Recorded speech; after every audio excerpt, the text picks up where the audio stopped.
Hello everyone, this is Komal, your SST educator. Welcome back to your favorite channel Magnet Brains. Magnet brains आपको provide कराता है high quality education, वो भी बिल्कुल free of cost, kindergarten से लेके class 12 तक की सीबीएसई बोर्ड के कोर्सेज के साथ साथ आपको अदर स्टेट बोर्ड के भी कोर्सेज अवेलेबल है इन हिंदी मीडियम, जैसे UP board, Bihar board, Delhi board के कोर्सेज प्रॉपर सिस्टमैटिक वे में। कोई दिक्कत परेशानी आपको नहीं होने वाली है। डेली प्रैक्टिस के क्वेश्चंस भी मिलेंगे, प्रैक्टिस भी करते जाइएगा। ई बुक्स और ई नोट्स की लिंक आपको डिस्क्रिप्शन बॉक्स में अवेलेबल है, भटकने की बात बिल्कुल भी नहीं बनती। हमारा जो 7th चैप्टर है the making of regional culture, ठीक है, उसकी वर्कशीट हम करने वाले हैं। यहाँ पे हमने रीजन वाइज एम्पायर्स को देखा था, है ना, एरिया वाइज कौन से एम्पायर ओरिजिनेट हुए थे इस चैप्टर में, हमने उनको डिस्कस किया था। तो फटाफट से पहले क्या कर दीजिए, लाइक शेयर कर दीजिए, जल्दी जल्दी से लाइक शेयर करो भाई। The making of regional empire क्या क्या है भाई, कैसे क्या हुआ है समझते हैं। लीला तिलकम, अनग भीमा थर्ड, कुचिपुड़ी, भरतनाट्यम, अनंतवर्मन, मणिपर्वलम और कथकली। ओ माय गॉड, है ना। अब आप बोलोगे मैम ये इतने खतरनाक नाम, तो वो बोलेगा जिसने चैप्टर देखा ही नहीं, ध्यान ही नहीं जिसको, और जिसने देखा है तो फटाफट लगाना स्टार्ट कर देंगे। तो आपको बेसिकली मैच द कॉलम मिला है, मैच करना है, जोड़ी मिलानी है आपको। लीला तिलकम, अनग भीमा थर्ड को Kuchipudi, Bharatanatyam, Anantavarman, Manipravalam, Kathakali. Kerala Ganga dynasty, Tamil Nadu, Andhra Pradesh deputy of the god, grammar and poetics and diamonds and corals. चलो शुरू हो जाओ, आंसर करना शुरू हो जाओ। आपके पास है समथिंग थर्ड सम, लगभग लगा लो अबाउट 20 to 30 सेकेंड्स का टाइम है, मिनट्स का नहीं दूंगी, है ना। 20 to 30 सेकेंड्स का आपके पास टाइम है, ट्राई करो, फिर हम आंसर देखते हैं, ठीक है। देखो मैं तो आंखों से आंसर मार्क कर ही रही हूँ। अब मेरी आप आई को ट्रैक कर लो कि मैम की आईज किस क्वेश्चन के पास कहाँ जा रही, तो ऐसे तो आईज कहीं भी घूम रही होगी। जल्दी चलो नीचे से शुरू करते हैं, कथकली से स्टार्ट करो। कथकली कहाँ चलेगी, कथकली कहाँ की है कथकली। मणिप्रवलम, मणिप्रवलम किसके लिए यूज हो रहा है, अनंतवर्मन,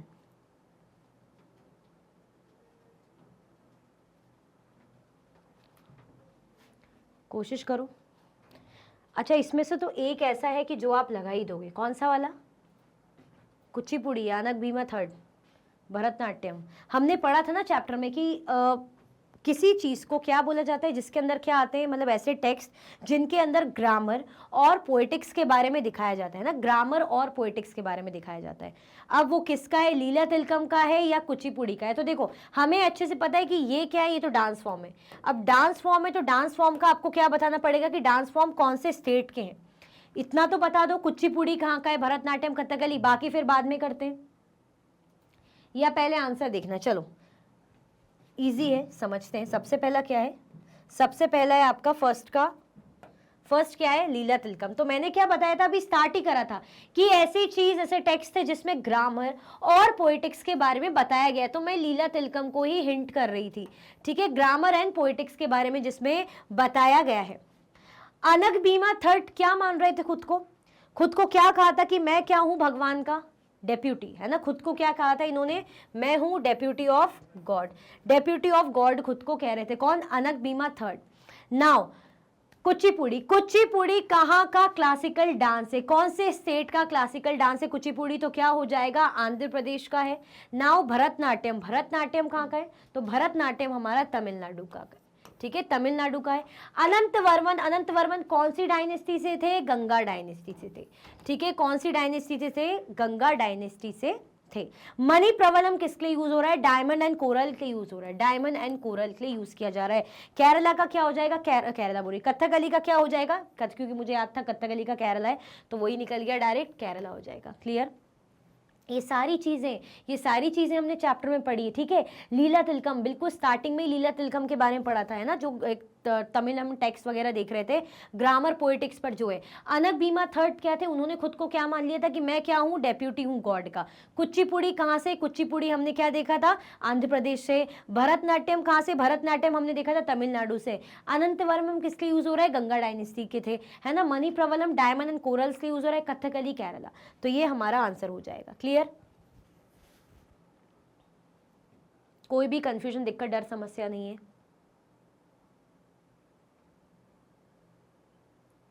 आगे बढ़े, चलो। ट्रू फॉल्स है। The first literary work in Malayalam dated to about the 12th century are directly indebted to Sanskrit. जो पहला लिटरेरी वर्क हुआ है मलयालम में, लगभग कितना है, dated to about 12th century, 12th century मतलब अबाउट जितना है वो वहाँ तब उस टाइम का है। Are directly indebted to Sanskrit, Sanskrit से उसको बेसिकली हम कह सकते हैं डायरेक्टली लिया गया है। क्या सही है बताइए या गलत? इज इट ट्रू और फॉल्स?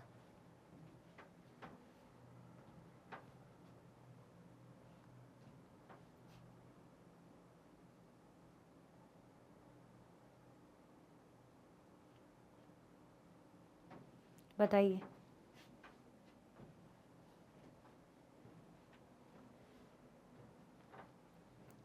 ट्रू होगा या फॉल्स होगा? मैंने बोला ना, बिल्कुल ही स्टार्टिंग का ही क्वेश्चन, आपको स्टार्टिंग के ही टॉपिक से बिल्कुल शुरुआत पे हम पढ़ रहे थे ना मलयालम तमिल टेक्स्ट वगैरह के बारे में, कि संस्कृत का भी एक प्रभाव देखने को था या नहीं, यही हमें आपको याद होना चाहिए। तो हमने क्या देखा था, इसका आंसर क्या हो जाएगा? ट्रू, सही बात है, संस्कृत का प्रभाव था। In the 12th century, one of the most important ruler of the Ganga dynasty, Sangram Shah, decided to erect a temple for Purushottam Jagannath at Puri. 12th century में एक बड़े ही important ruler थे गंगा डायनेस्टी के। किस डायनेस्टी से? गंगा डायनेस्टी से थे। संग्राम शाह उनका नाम था। उन्होंने डिसाइड करा कि पुरुषोत्तम जगन्नाथ का मैं टेम्पल बनवाऊंगा पुरी में, है ना, बनवाया था। बताओ सही है या गलत है? ट्रू है या फॉल्स? इज इट ट्रू और फॉल्स?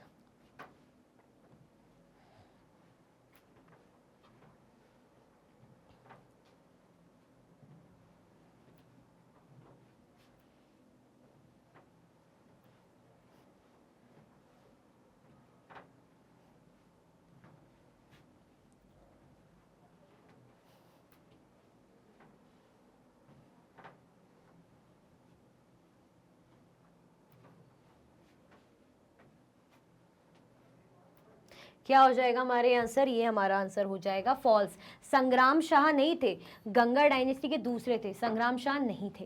क्लियर हुआ? Now the term Kathak is derived from katha, a word use in Sanskrit and other languages for story.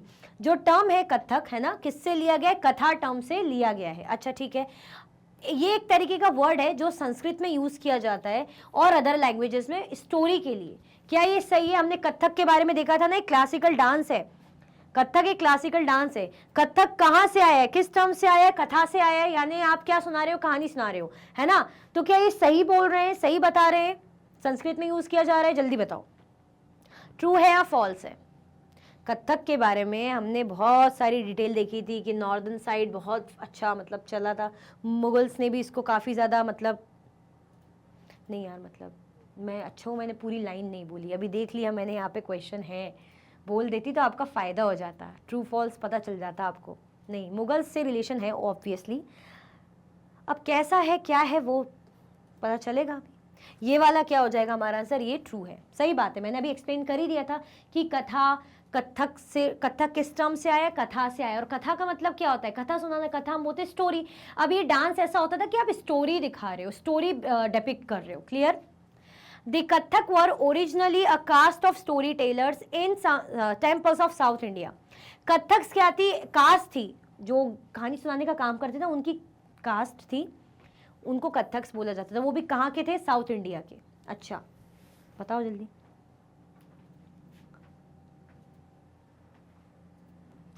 Kathak किन्हें बोला जा रहा है? कास्ट है जो कहानी सुनाते स्टोरी टेलर्स की, है ना, साउथ इंडिया के मंदिरों में कहानी जो सुनाते थे। क्या सही है? स्टोरी टेलर की ही कास्ट थी और क्या साउथ इंडिया की ही बात थी? बताओ, सोच समझ के आंसर देना और वो भी सही सही आंसर देना। क्या हो जाएगा हमारा आंसर? फॉल्स हो जाएगा, है ना। साउथ इंडिया का नहीं था, नॉर्थ इंडिया। अभी मैंने थोड़ी देर पहले बोला भी था ना कि कथक नॉर्थ इंडिया में काफी माना गया था। Kathak was viewed with disfavour by most Mughal administrators. Kathak जो था डांस, है ना, इसको जो बहुत से मुगल एडमिनिस्ट्रेटर्स थे फेवर नहीं करते, डिसफेवर यानी पसंद नहीं करते थे। अग्री मतलब इनकरेज नहीं करा, पसंद नहीं करा बेसिकली, तो ये ट्रू है या फॉल्स है? इज इट ट्रू और फॉल्स? क्या कथक के बारे में ये बात सही है या गलत है, बताइए। Kathak was viewed with disfavor by most Mughal administrators. Is it true or false?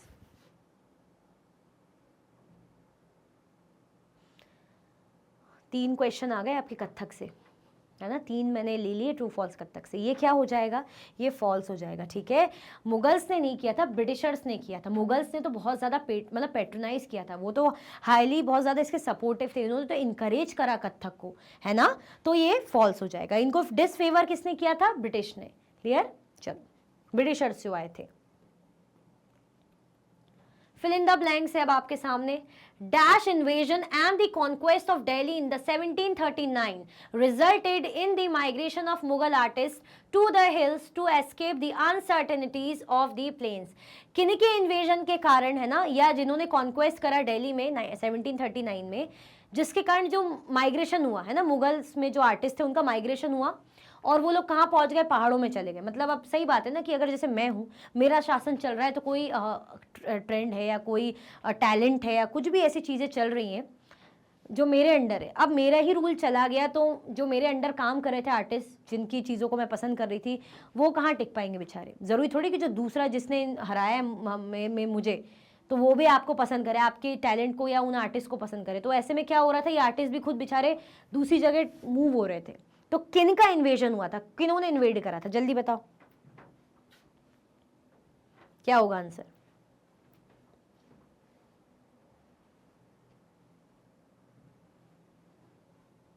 जल्दी जल्दी से बता दीजिए। तो क्या हो जाएगा हमारा आंसर? नादिर शाह, है ना, नादिर शाह ने इन्वेड करा था। From the 4th 3rd centuries BCE, dash ties began to develop between Bengal and Magध, South Bihar. 4th और 3rd century BCE की बात करें, बिफोर कॉमन एरा की हम बात करें, तो क्या टाइज किन के कारण जो एक डेवलप बिगेन्स हुए थे? बंगाल और मगध के बीच में रिलेशंस अच्छे हुए थे, डेवलप हुए थे, है ना, डेवलप हुए थे। क्या, किन के कारण, किस टाइज के कारण, ऐसा क्या हुआ था? बताओ।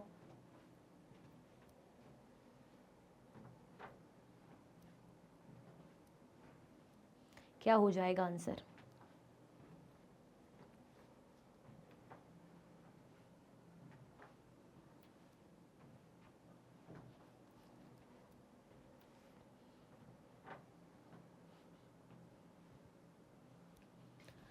तो क्या होगा हमारा आंसर? कमर्शियल टाइज, है ना, ट्रेड। कमर्शियल मतलब ट्रेड अच्छा होने लग गया था। कॉमर्स में क्या आ जाता है? ट्रेड आ जाता है। The Naths were dash who engage in a variety of yogic practices. नाथ कौन थे जो बहुत सी योगिक प्रैक्टिसेस में खुद को एंगेज करके रखते थे? कौन थे नाथ? बताओ। नाथ्स के बारे में हमने पढ़ा था ना, नाथ कौन थे? नाथ बताओ, बताओ क्या होगा आंसर?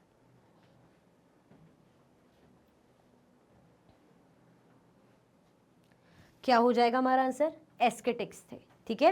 एस्केटिक्स क्या होता है बताना आप। Dash is a riverine plain which produces plenty of rice and fish.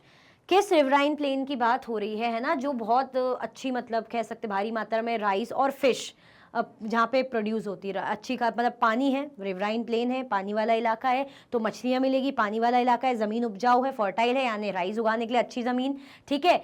तो कौन सी जगह की बात हमने इस चैप्टर में पढ़ी थी जहाँ पे राइस एंड फिश काफ़ी मतलब बढ़िया प्रेफर किया जाता है, खूब मिलते हैं? अब तो बता दो, इतना बड़ा हिंट दे दिया मैंने। कौन सी जगह की बात हो रही, कौन सी प्लेस जहाँ पे राइस फिश। और अगर मैं हिंदी में बोल दूँ इसको तो तुरंत आप लोग आंसर बता दोगे कि माछा भात। कौन बोलता है? बंगाली लोग, है ना। तो कहाँ की बात हो रही है? बंगाल की बात हो रही है, ठीक है। The Brihaddharma Purana, a 13th century dash text from Bengal. Brihaddharma Purana है एक जो 13th century डैश टेक्स्ट है फ्रॉम बंगाल। कौन सी टेक्स्ट है? कौन सी टेक्स्ट है बंगाल की? बृहधर्मा पुराण की बात हो रही है, कौन सी टेक्स्ट है बंगाल की? क्या हो जाएगा हमारा आंसर? संस्कृत टेक्स्ट है ना, संस्कृत लैंग्वेज की टेक्स्ट है। क्लियर हुआ? बृहधर्मा पुराण 13 सेंचुरी संस्कृत लैंग्वेज की टेक्स्ट है, बंगाल की। क्लियर? तो ये हमारे फिल इन द ब्लैंक्स हो गए, बढ़िया तरीके से चैप्टर रिकॉल हो गया है। अब आप लोग फटाफट से क्वेश्चन आंसर देखेंगे। चलो, और लाइक नहीं किया तो लाइक कर दो फटाफट से, है ना। अगर लाइक नहीं किया है तो ज़्यादा कुछ नहीं करना है आपको, जल्दी जल्दी से लाइक कर देना है, तो प्लीज़ लाइक कर दीजिए। फिर आगे बढ़ते हैं, फिर मतलब क्वेश्चन रीड करते हैं। तो क्वेश्चन क्या है? क्वेश्चन नंबर 4 हमसे कह रहा है Whom did Anang Bhima third dedicated his kingdom to, है ना। अनग भीमा ने किसको अपना जो किंगडम है, अपना राज्य है, डेडिकेट कर दिया था। किसको डेडिकेट किया था? सोचो, किसको डेडिकेट करेगा कोई भी अपना राज? अपने भाई को, अपनी जनता को डेडिकेट करेगा, भगवान को डेडिकेट करेगा, किसको डेडिकेट किया था? देखो, कोई किसी को भी डेडिकेट करे, लेकिन हमसे तो अनग भीमा का पूछा है, तो हमारा आंसर क्या हो जाएगा? Anang Bhima third dedicated his kingdom to Purushottama Jagannath. किसको किया था? पुरुषोत्तमा जगन्नाथ को। क्लियर? कोई कंफ्यूजन, दिक्कत तो नहीं है? चलो, हु वॉज अनंत वर्मन? अनंत वर्मन कौन थे? अभी अनंत वर्मन नाम हम मैच द कॉलम कर रहे थे तो हमने देखा था ना, अनंत वर्मन कौन थे? हु वॉज अनंत वर्मन कौन थे? तो अनंत वर्मन कोई डायनेस्टी के थे। अच्छा, कौन सी डायनेस्टी के थे? कौन सी डायनेस्टी के थे अनंत वर्मन? Who was Ananta Varman? अब भी हमने देखा था आंसर पीछे। Ananta Varman was one of the important rulers of the Ganga dynasty. Ganga dynasty के बहुत ही महत्वपूर्ण रूलर थे उड़ीसा के, है ना, 12th सेंचुरी में। कहाँ से थे? उड़ीसा से थे। 12th सेंचुरी के एक बहुत ही महत्वपूर्ण, इंपॉर्टेंट, पावरफुल रूलर माने जाते थे। क्लियर? चलो, what was called Rajputana by the British? British लोग राजपूताना किसे बोलते थे? इनके हिसाब से कोई जगह को क्या मान रहे थे? ये राजपूताना है, क्योंकि वहां पे खूब राजपूत रहते थे, है ना। तो अगर कोई भी जगह कोई रह रहा है तो क्या 100% वही रह रहे हैं क्या? ऐसा तो नहीं है, लेकिन बट ठीक है, हमें तो आंसर बताना है कि किन को जो है राजपूताना कहते थे ब्रिटिशर। किसको कहेंगे? क्या राजस्थान को कहते थे? क्या प्रेजेंट डे राजस्थान जो है उसको कहा जाता था? The region that constitutes most of the present day Rajasthan, है ना, was called Rajputana by the British. Britishers को लगता था कि भाई राजपूत बहुत रहते, राजपूत का डोमिनेशन यहाँ पे देखने को मिलता है, तो बहुत सा जो हिस्सा है राजस्थान का, जो प्रेजेंट डे राजस्थान है, तो उस हिस्से को जो ब्रिटिशर्स थे अपने टाइम पे क्या बोलते थे, क्या नाम देते थे कि भाई ये राजपूताना है। क्लियर? राजस्थान नहीं कह रहे, राजपूताना कह रहे। ठीक है, चलो। हु वर दी कथक्स? कथक्स कौन थे? हु वर दी कथक्स? किन्हें कहा जाता था कथक्स? ये सब वही है जो अभी fill in the blanks, match the column, true and false में हमने देखा था, है ना। ट्रू कॉलर एक ऐप है ना, वो बोल दिया मैंने ट्रू एंड फॉल्स को जगह। जल्दी बताइए, कथक्स किन्हें कहा जाता था? तो अभी हमने पढ़ा था, पीछे देखा था, है ना, जो स्टोरी टेलर्स की कास्ट थी, जो स्टोरी सुनाने का काम करते थे नॉर्थ इंडिया में। कहाँ के थे? नॉर्थ इंडिया के। अभी हमारे पास ट्रू फॉल्स आया था तो हमने क्या देखा था? हमें लिखा हुआ था साउथ इंडिया, है ना, तो मैंने क्या बोला था? फॉल्स है, क्योंकि नॉर्थ इंडिया की है। तो देखो यहाँ पे आ गया ना कथक। देखो, आप सोचोगे यार मैम कथक तो डांस है, ठीक है, वो डांस फॉर्म है, क्लासिकल डांस है, लेकिन कथक एक कास्ट है, जाति है, किनकी? जो कहानी सुनाने का काम करते हैं, स्टोरी टेलिंग का काम करते हैं, तो उनकी कास्ट को क्या कहा जाता है? कथक्स। क्लियर हो गया? कोई कंफ्यूजन मत रखना। क्लासिकल डांस तो ठीक है, वो हम इसलिए भी बोल रहे हैं, कथा सुनाते हैं, कथा का होता है इसका मतलब स्टोरी, है ना। तो कथक स्टोरी टेलर्स को बोल रहे हैं, उनकी कास्ट को, जो नॉर्थ इंडिया के मंदिरों में कहानी सुनाने का काम करते थे। क्लियर? चलो, What distinguished Kangra paintings from the other paintings? Kangra paintings को बाकी पेंटिंग्स खुद से क्या अलग करती? मतलब इन दोनों पेंटिंग्स को, मतलब बाकी जो पेंटिंग्स है, कांगड़ा स्टाइल की पेंटिंग्स, उनसे कैसे अलग है? क्या खास है और क्या एक मतलब डिफरेंस हो सकता है जिसके कारण हम बोल रहे हैं कि भाई हाँ ये अलग है? कुछ तो रीजंस होंगे, चलो देख लेते हैं। Soft colors including cool blues and greens and a lyrical treatment of the theme distinguished Kangra painting from other miniature paintings. जो other miniature paintings अच्छा किसे कहते हैं? हमने देखा था ना चैप्टर में, जो मिनी साइज पेंटिंग्स रहती थी, mini size paintings.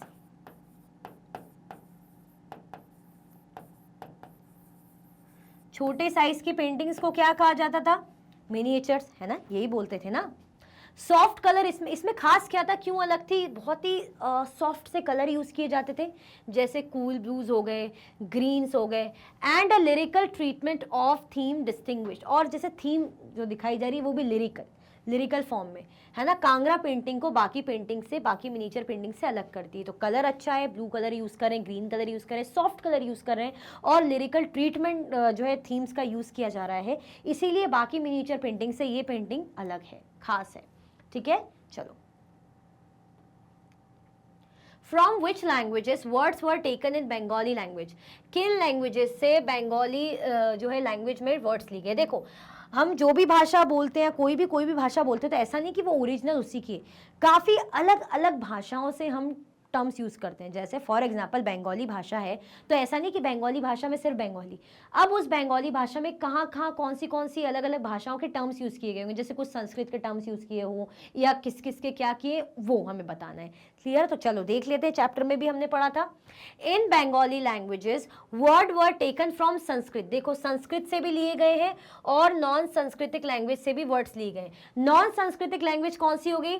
Tribal language हो गई, है ना, पर्शियन हो गई, एंड यूरोपियन लैंग्वेज। तो दो टाइप की लैंग्वेज ली गई है, कौन सी? संस्कृत लैंग्वेज ली,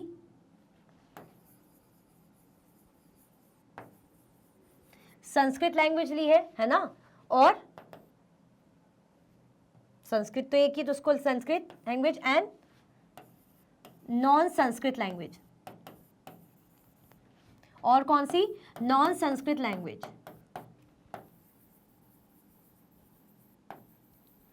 नॉन संस्कृत लैंग्वेजेस में भी कौन सी भाषा ली गई, वो भी ध्यान देना जरूरी। चलो ये तो इजी है, हमें पता है संस्कृत, लेकिन नॉन संस्कृत में आप क्या लिखोगे? तो कौन सी ली अभी हमने देखी? ट्राइबल, आपसे पूछा जा सकता है ना, ट्राइबल हो गई, पर्शियन हो गई,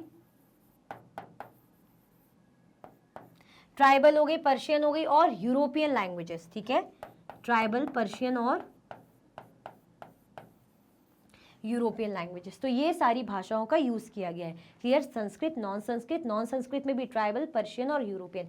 किसके लिए हो रहा है, किसकी बात हो रही है? बंगाली लैंग्वेज की, है ना। पता ही नहीं कि किसके लिए यूज किया जा रहा है। आया समझ में? कोई कंफ्यूजन तो नहीं है? आगे बढ़े फटाफट से, चलो भाई। What does नथ लिटरेचर इंक्लूड? जो नथ लिटरेचर थी वो क्या इंक्लूड करती थी, क्या रहता था इनके लिटरेचर में? ठीक है, देख लेते फटाफट से। नथ लिटरेचर इंक्लूड सॉन्ग्स ऑफ मयनमती, क्या क्या इंक्लूडेड है इसमें? जैसे मयनमती के, मैनामती के गाने रहेंगे, गोपी चंद्र रहेंगे, स्टोरीज जो है ना, stories concerning the worship of Dharma Thakur, and fairy tales, folk tales and ballads. Ballads मतलब जो कहानी, स्टोरीज टाइप से, ये सारी चीजें नथ लिटरेचर में इंक्लूड रहती थी। तो क्या क्या रहेगा, आपसे क्वेश्चन आ सकता है। मयनमती और गोपी चंद्र, ठीक है, इनके सॉन्ग्स हैं। स्टोरीज जो धर्म ठाकुर की पूजा कर रहे हैं उनसे रिलेटेड जो भी स्टोरीज हैं वो मेंशन रहेंगी। फेयरी टेल्स, परियों की कहानी भी इसमें है। ठीक है, लोक कथाएं भी इसमें हैं, और साथ में बैलेड्स भी। क्लियर? चलो,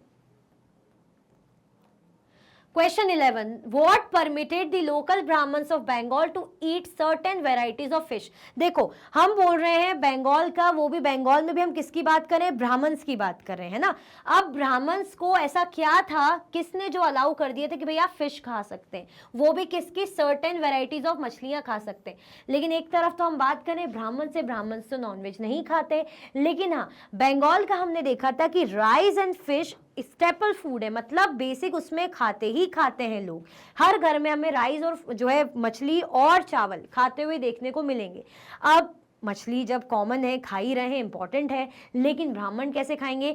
तो किस चीज ने परमिट किया हुआ था इन ब्राह्मण्स को कि भाई आप कुछ वेराइटीज की फिश खा सकते हो, ये आपको अलाउड है। तो हमने क्या देखा था? एक पुराण थी, बृहधर्मा पुराण। तो बृहधर्मा पुराण और 13th century Sanskrit text from Bengal, ये 13th सेंचुरी की संस्कृत टेक्स्ट थी। कहां से थी? कहां की थी? बंगाल की थी, संस्कृत लैंग्वेज की टेक्स्ट थी, जिसने क्या कर दिया था? परमिट किया था लोकल ब्राह्मण्स को कि आप क्या कर सकते हैं? सर्टेन वेराइटीज ऑफ फिश खा सकते हैं ना, कुछ कुछ वेराइटीज की जो फिश है, मछलियां हैं, वो आप खा सकते हैं। लेकिन आप खुद ही सोचिए, उसमें भी ऐसी सारी नहीं, कुछ ही वेराइटी की। क्लियर हुआ? तो किसमें मेंशन था? इंपॉर्टेंट है, ध्यान देना, जिसका नाम है बृहधर्मा पुराण, संस्कृत टेक्स्ट में थी। क्लियर? क्यों इनको फिश खाने का अलाउ कर रहे हैं? तो ब्राह्मण ने, पंडित है, ऐसा इसलिए क्योंकि पता है ना कि बंगाल की जो बेसिक स्टेपल फूड है तो ऑब्वियसली खाएंगे। क्लियर? चलो, how did the Cheras draw upon सांस्कृतिक ट्रेडिशन, किस तरीके से जो चेरास थे किस पर मतलब सांस्कृतिक ट्रेडिशन पे इतना ज्यादा इनका झुकाव क्यों था, क्यों ये लोग इतना ज्यादा इसको पसंद कर रहे थे या इस पर इनका झुकाव था, जरा देख लेते हैं। The Temple Theatre of Kerala borrowed stories from the Sanskrit epics. The first literary work in about 12th century in Malayalam language are indebted to Sanskrit. The Leela Tilakam, a 14th century text, dealt with grammar and poetics and was composed in Manipravalam.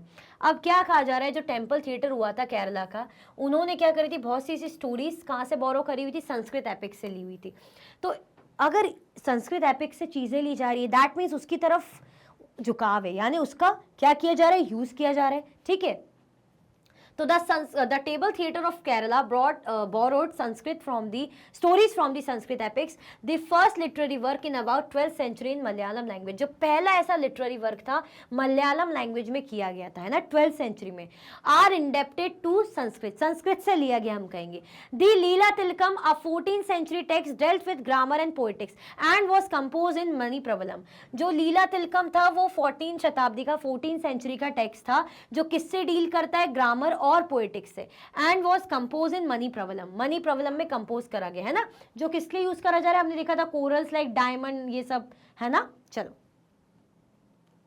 How did regional cultures evolve, किस तरीके से जो क्षेत्रीय उसमें ये जो cultures हैं evolve हुए, है ना, अपना अपना क्षेत्र होता है, अपनी अपनी संस्कृति होती है, किस तरीके से इवॉल्व हुए ये हमें बताना है। Regional cultures of present day are the result of the product of complex processes of intermixing of local traditions with ideas from other parts of the subcontinent. Regional cultures की हम बात कर रहे हैं, जो प्रेजेंट डे आज हम देखते हैं, आज जो हम बोलते हैं ना कि अरे इस क्षेत्र का ये कल्चर है, इस जगह का ये कल्चर है, इन लोगों की ये संस्कृति, ये कल्चर है, तो ये किसका पार्ट है, किसका मिक्स है, प्रोडक्ट है बेसिकली। ये जो पहले के टाइम का, ऐसा नहीं कि आज जो हम कल्चर देखते हैं, जो तौर तरीके, जो ट्रेडिशंस देखते हैं वो अभी के बने, नहीं, उसका जो कनेक्शन है जो पहले पास्ट में बना हुआ है, इतने जो चेंजेस हुए हैं, इतना ज़्यादा कॉम्प्लेक्स इंटरमिक्सिंग हुआ है ना, थोड़ा इधर से इनकी चीज़ें ली, इधर से इन्होंने कुछ लिया, ऐसे कर करके, तो उसका रिजल्ट आज हमें देखने को मिलता है। तो बोल तो रहे, are the result of the product of complex process of intermixing of local traditions with ideas from other parts of the subcontinent. Some cultural traditions appear specific to some regions. कुछ cultural tradition क्या है भाई, specific माने जाते हैं कुछ regions में कि भाई हाँ ये होता ही है, and other seem to be similar across regions, और अदर क्या माने जाते हैं, दूसरे दूसरे सिमिलर माने जाते हैं आसपास के रीजन्स में। Yet others derive from older practices in a particular area but take a new form in other regions.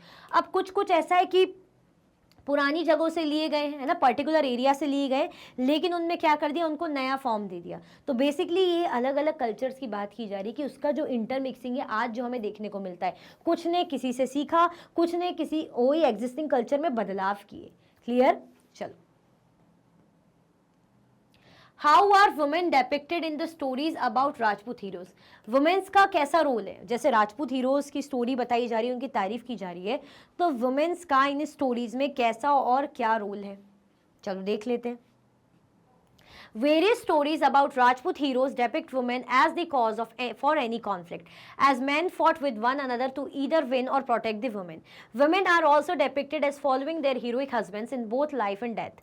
Practice of sati was prevalent, so those who followed the heroic ideas often had to pay for it with their lives. बहुत सी ऐसी stories है राजपूत के बारे में, Rajput heroes के बारे में, वो ऐसी दिखाई गई है, मतलब दिखाई जा रही है कि अगर किसी भी प्रकार का कॉन्फ्लिक्ट हो रहा है ना, डिस्प्यूट्स हो रहे हैं, कॉन्फ्लिक्ट हो रहे हैं, तो किस कारण हो रहे हैं, मतलब आदमी लोग लड़ रहे हैं। अब वो आदमी लोग क्यों लड़ रहे हैं, औरतों के कारण ही लड़ रहे हैं, यानी लड़ाई की जड़ औरत को बना दी, या तो औरत को हासिल करने के लिए लड़ रहे हैं या औरत को बचाने के लिए लड़ रहे हैं, ठीक है।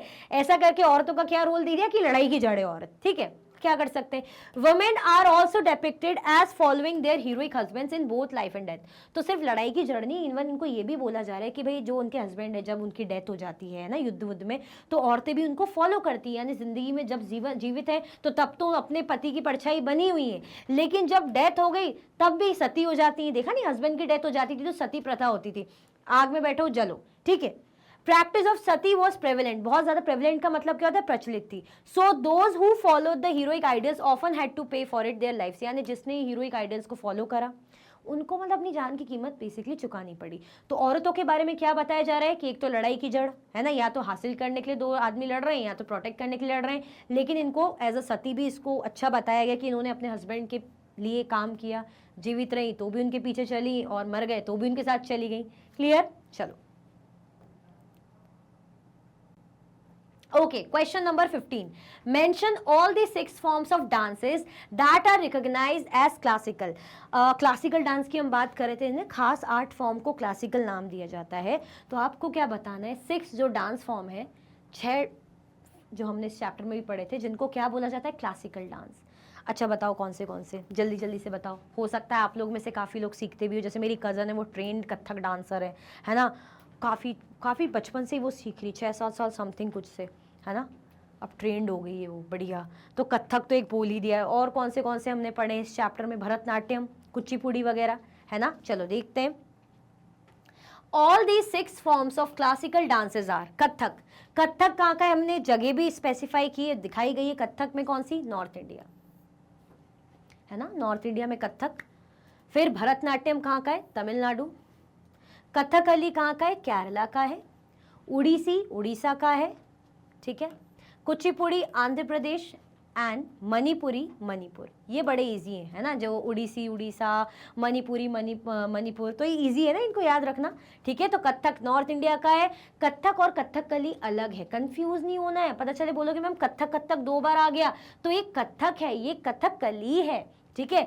कथक नॉर्थ इंडिया का है, कथकली साउथ का है, आंध्र प्रदेश, सॉरी केरला। क्लियर? चलो,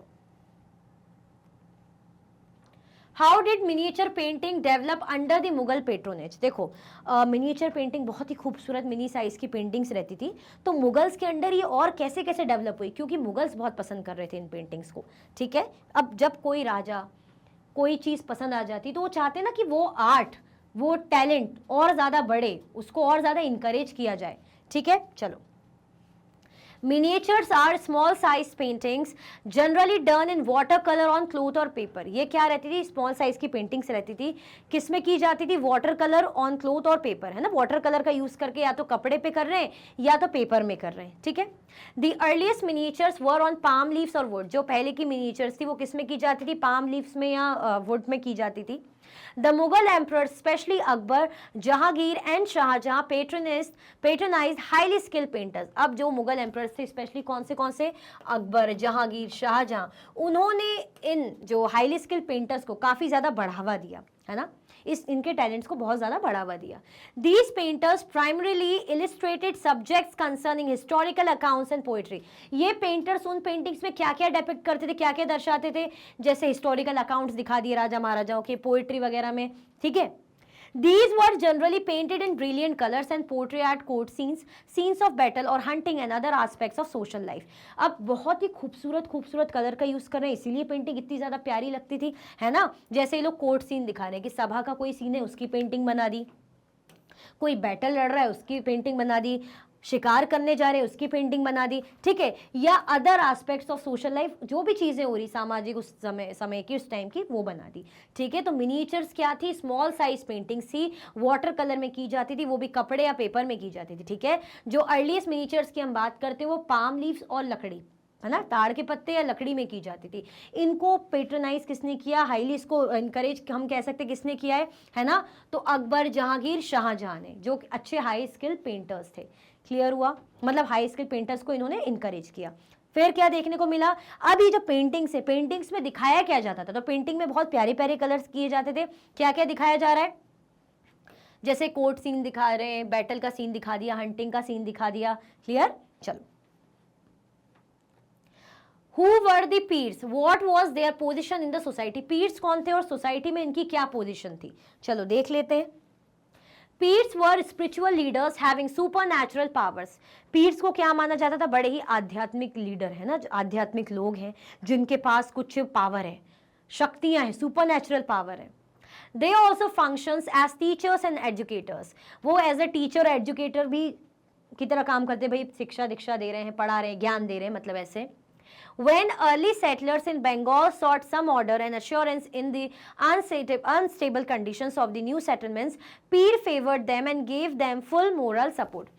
जब जो अर्ली सेटलर्स थे बंगाल के, है ना, उनको कुछ भी ऑर्डर या ऐसा कुछ मिला तो इन लोगों ने उनको अश्योर कराया, जो अनस्टेबल कंडीशन थी कि न्यू सेटलमेंट है कैसा क्या है, तो इन पीर्स ने उन्हें फेवर करा और उनको पूरी तरह से मोरल सपोर्ट दिया कि भाई ऐसा ऐसा हो रहा है, बदलाव होते रहते हैं, जो भी अच्छी अच्छी बातें बताई होगी ताकि थोड़ा मन शांत हुआ, स्टेबिलिटी बनी। People view them as respectful figures. अब सही बात है, जब आप घबराए हुए, जब आपको ऐसा लग रहा है तो कोई आपको अच्छी बातें सिखा रहा है, रिलैक्स फील करवा रहा है, तो आप उनको क्या मानोगे, बड़े ही रिस्पेक्ट करोगे, इंपॉर्टेंट मानोगे। The cult of Pirs became very popular and their shrines can be found everywhere in Bengal. जो पीर्स हैं वो बहुत ज़्यादा पॉपुलर हो गए थे, बहुत ज़्यादा पॉपुलर हो गए थे उस टाइम पे, तो काफ़ी जो श्राइन्स है बंगाल में पीर्स की हमें देखने को मिलती है। तो हम पीर्स की बात करें तो पीर्स कौन माने जाते थे, सुपर नेचुरल, ऐसे स्पिरिचुअल लीडर्स थे, ऐसा मानते थे लोग जैसे इनमें सुपर नेचुरल पावर्स हैं, और समाज में इनकी पोजीशन कैसी थी, रिस्पेक्टफुल पोजीशन थी, लोग इज्जत करते थे इनकी। क्लियर, चलो। How cultural traditions were closely linked with the ideals and aspirations of the rulers. Cultural traditions की हम बात करें, सांस्कृतिक जो है परंपराओं की हम बात कर रहे हैं, इनका कैसे लिंक है जो आइडल्स और एस्पायरेशन से रूलर्स का, उनसे कैसे लिंक्ड है, ये कैसे जुड़े हुए हैं। ठीक है, देखो कल्चरल ट्रेडिशन ठीक है, लेकिन राजा महाराजाओं से इनका क्या कनेक्शन हम देख सकते हैं। The cultural traditions were closely linked with the ideals and aspirations of the ruler. From about the 8th century, most of the present-day state of Rajasthan was ruled by various families. Prithviraj was one such ruler. जैसे हमें समझाया जा रहा है कि 8th century में जो present day Rajasthan है, रूल बाय वेरियस फैमिलीज, बहुत सी फैमिलीज रूल करती थी राजस्थान में, और पृथ्वीराज उनमें से एक रूलर थे। ठीक है, These rulers often cherished the ideals of the heroes who fought courageously. अब ये जो रूलर्स थे, हम राजपूत की बात करें क्योंकि पृथ्वीराज चौहान राजपूत थे, ऐसा माना जा रहा है कि हीरो हैं, है ना, जो बिल्कुल निडरता से, करेज के साथ लड़ाई लड़ते हैं, युद्ध लड़ते हैं, है ना, हारने के मतलब सरेंडर होने की बजाय मृत्यु को स्वीकार करना पसंद करते हैं, है ना। क्या लिखा है, often choosing death on the battlefield rather than defeat, कि हारने से अच्छा मैं मर जाऊंगा, कि भाई तुम मेरे को हार के माफ करो, नहीं मैं मरना पसंद करूंगा, ऐसे थे। Stories about the Rajput heroes were recorded in poems and songs. जो भी कहानियां हैं, स्टोरीज हैं राजपूत हीरोज की, उनको पोएम्स में, सॉन्ग्स में रिकॉर्ड करके रखा गया, विच वर रिसाइटेड बाय स्पेशली ट्रेन मिन्स्ट्रल्स। और उनको भी जो ट्रेन जो कथाकार थे वही इनको गाते थे, ऐसा हर कोई नहीं इनको सुनाता था या गाता था। क्लियर हुआ, कोई कंफ्यूजन, दिक्कत तो नहीं है। चलो, how did regional cultures grow around religious tradition. हाँ 18-19, वही मतलब 17, कैसे जो रीजनल कल्चर्स हैं, है ना, रिलीजियस ट्रेडिशंस के मतलब आसपास ये ग्रो करें, तो कैसे मतलब रीजनल कल्चर हैं जो हमारे क्षेत्रीय सबके, जैसे मैं अगर फॉर एग्जांपल मैं मद्रास की हूँ जस्ट, तो वहाँ का क्या कल्चर है, या मैं नॉर्थ की हूँ तो वहाँ का क्या कल्चर है, तो कैसे रीजनल वाइज जो कल्चर्स हैं उन्होंने रिलीजियस ट्रेडिशंस को बढ़ावा दिया, क्योंकि हर रीजन का आप देखोगे अपना अपना कल्चर होता है, नॉर्थ जाओगे वहाँ का अपना कल्चर है, साउथ जाओगे वहाँ का अपना कल्चर है। ठीक है, चलो देखते हैं। Each regions is associated with distinctive kinds of food, clothes, poetry, dance, music and paintings. हर रीजन की बात की जा रही है कि इसका किससे एसोसिएशन है, किससे जुड़ाव है। हर किसी रीजन के अपने खाने पीने का तरीका है, अपना फूड है, अपना फूड आइटम्स है, डिशेज है, क्लोथ्स है, पोएट्री है, डांस है, म्यूजिक है, पेंटिंग्स है। Social attributes contribute to the growth of regional culture. Social attribute, सामाजिक जो हम पताए कह रहे हैं, वो किसको बढ़ावा देती है, रीजनल कल्चर्स की ग्रोथ को बढ़ावा देती है, मतलब ग्रो करती है basically. Religious traditions became the center of the growth of regional cultures. Regional cultures जो एरिया वाइज ग्रो हो रहे हैं, है ना, कि नॉर्थ का ये कल्चर है या साउथ का ये कल्चर है, तो किसके कारण ये हो रहा है, धार्मिक परंपराओं के बढ़ने से ये भी बढ़ रहा है। The best example of this process is the cult of Jagannath, a name for Vishnu at Puri, Odisha, जिसका अच्छा खासा एग्जाम्पल है ना, जो जगन्नाथ का टेम्पल हम कहते हैं ना, जो विष्णु जी का नाम है, पुरी में, उड़ीसा में बनाया गया। Ananta Varman decided to construct a temple for Purushottama Jagannath at Puri. Ananta Varman थे, उन्होंने डिसाइड करा कि मैं क्या करूंगा, टेम्पल बनवाऊंगा पुरुषोत्तम जगन्नाथ का पुरी में। In 1230 king Anang Bhima third dedicated his kingdom to the deity. ऐसे 1230 में जो राजा थे अनक भीमा थर्ड, उन्होंने क्या कर दिया, अपना जो किंगडम है डेडिकेट कर दिया भाई भगवान के लिए, है ना। Proclaimed himself as deputy of the god, खुद को क्या कहने लगे कि मैं भगवान का डेप्यूटी हूँ। With the temple gaining importance as a center of pilgrimage, its authority in social and political matters also increase. अब जैसे जैसे रिलीजियस चीज़ों के कारण, है ना, रिलीजियसटी बढ़ रही है, धार्मिकता बढ़ रही है ना, तो रीजनल भी उसकी इंपॉर्टेंस बढ़ रही है। जैसे टेम्पल की इंपॉर्टेंस बढ़ गई, भाई लोग ज़्यादा रिलीजियस थे, मानने लग गए, तो तीर्थ यात्रा हो, मतलब तीर्थ स्थान बन गया, लोग आने जाने लग गए। सोशल और पॉलिटिकली क्या बन गया, इस और ज़्यादा इंक्रीज हो गया, और ज़्यादा इसकी इमेज बढ़ गई। ठीक है, क्लियर हुआ। Those rulers who conquered Odisha, like the Mughals, the Marathas and the English East India Company, attempted to gain control over the temples. अब ऐसे रूलर्स जिन्होंने उड़ीसा को कॉन्क्वायर करा, जैसे मुगल्स हो गए, मराठास हो गए, इंग्लिश ईस्ट इंडिया कंपनी हो गई, ये लोग जीतने के लिए आए, तो इन्होंने क्या सोचा कि हम मंदिरों को कंट्रोल करेंगे। पहले हम क्या करेंगे, मंदिरों को सबसे पहले कंट्रोल करेंगे। They felt that this would make their rule acceptable to local people. उनको ये लगा कि अगर हमने मंदिर कंट्रोल कर लिया तो जो लोकल जनता है वो आराम से, आसानी से हमारे कंट्रोल में आ जाएगी। क्लियर हुआ। पहले यही होता था कि मंदिर को कंट्रोल करो, जनता अपने आप अपने कंट्रोल में।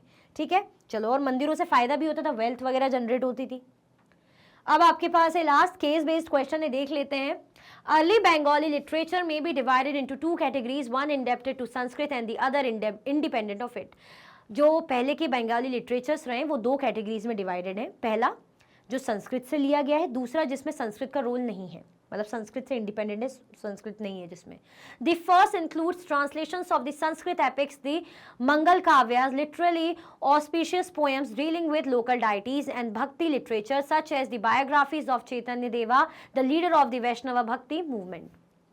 अब जो पहली है उसको संस्कृत से लिया गया है, तो उनमें संस्कृत एपिक्स का रोल हमें उनका ट्रांसलेशन दिखता है। जैसे क्या ले लिया, मंगल काव्य ले लिए, है ना, जो ऐसी बहुत ही मंगलमय पोएम्स होती हैं जो भगवान के लिए बनी हुई होती हैं, है ना, बहुत प्यारी प्यारी। या भक्ति लिटरेचर ले लिया, या बायोग्राफी ले ली चैतन्य देवा की, है ना, जो वैष्णवा भक्ति मूवमेंट के लीडर रहे। सेकेंड जो थी वो नथ लिटरेचर थी, जिसमें मयनमती, गोपी चंद्र की सॉन्ग्स थे, स्टोरीज थी, जो धर्म ठाकुर की पूजा जिसमें की जा रही उनसे रिलेटेड जो है लोक कथाएं थी, परियों की कहानी वगैरह थी, बैलेट्स वगैरह थे। The texts belonging to the first category are easier to date as several manuscripts have been found indicating that they were composed between the late 15th and the mid 18th centuries. जो पहला है जो संस्कृत से लिया गया उसके काफी proof हमें मिलते हैं कि भाई यहाँ ये थी। कैसे मिलते, क्योंकि बहुत से मैन्युस्क्रिप्ट्स हमें मिले, है ना, मिड 18th सेंचुरी के, 15 और मिड 18th सेंचुरी के इनके मैन्युस्क्रिप्ट्स मिले, तो हमें समझ में आता है कि भाई हाँ ये जो है इनको कंपोज किया गया था। लेकिन जो सेकंड कैटेगरी के उनको थोड़ा सा मतलब पता लगाना कि कितने टाइम से कितने टाइम के, कौन से ज़माने से कौन से ज़माने के, पता लगाना मुश्किल है, क्योंकि ओरली पास किए गए, मौखिक तौर पे एक से दूसरे को पास किए गए। क्लियर। चलो, नाउ क्वेश्चन फर्स्ट है, what is the second category of early Bengali literature. Second category क्या है अर्ली बंगाली लिटरेचर की। हमने क्या देखा था, जो संस्कृत से हटके, है ना। द सेकेंड कैटेगरी इंक्लूड नथ लिटरेचर, जैसे हमने देखा था मयनमती, गोपी चंद्र के सॉन्ग हो गए, स्टोरीज हो गई कंसर्निंग जो धर्म ठाकुर की वर्शिप वगैरह से रिलेटेड हो गया, फेरी टेल्स, फोक टेल्स और बैलेट्स वगैरह। ठीक है। Second question, give reason why the text belonging to the first category are easier to date. आपको रीजन बताना है, जो पहली कैटेगरी के टेक्स्ट थे जिसमें संस्कृत से लिया गया है बंगाली लिटरेचर में, क्यों इतना आसान था उन्हें उनके बारे में पता लगाना कि कब से कब तक है, क्योंकि मैन्युस्क्रिप्ट्स मिलते, पीछे पढ़ा था ना हमने। The texts belonging to the first category are easier to date as several manuscripts have been found indicating that they were composed between the late 15th and the mid 18th century, क्योंकि बहुत से ऐसे manuscripts मिले उस time के, है ना। तो जब मैन्युस्क्रिप्ट्स मिले हैं यानी प्रूफ है कि भाई उस जमाने के हैं, उस टाइम के हैं, ये थे। क्लियर। लेकिन जो सेकंड टेक्स्ट था उसमें क्या प्रॉब्लम थी, हमने देखा वहां पे दिक्कत आ रही थी कि ओरली उसको पास किया गया है, तो थोड़ा सा कब से कब तक के उसको डेट करना मुश्किल था। क्लियर। चलो, सो भाई इसी के साथ हमारे इस चैप्टर की वर्कशीट एंड होती है। मैं उम्मीद करती हूँ आपको चैप्टर अच्छे से रिकॉल हो गया होगा। कुछ भी डाउट होता है कमेंट सेक्शन में बताइएगा। अगर आप और भी वीडियो के लेक्चर्स देखना चाहते हैं, मैग्नेट ब्रेन्स की यूट्यूब चैनल, एप्लीकेशन, वेबसाइट से आप देख सकते हैं।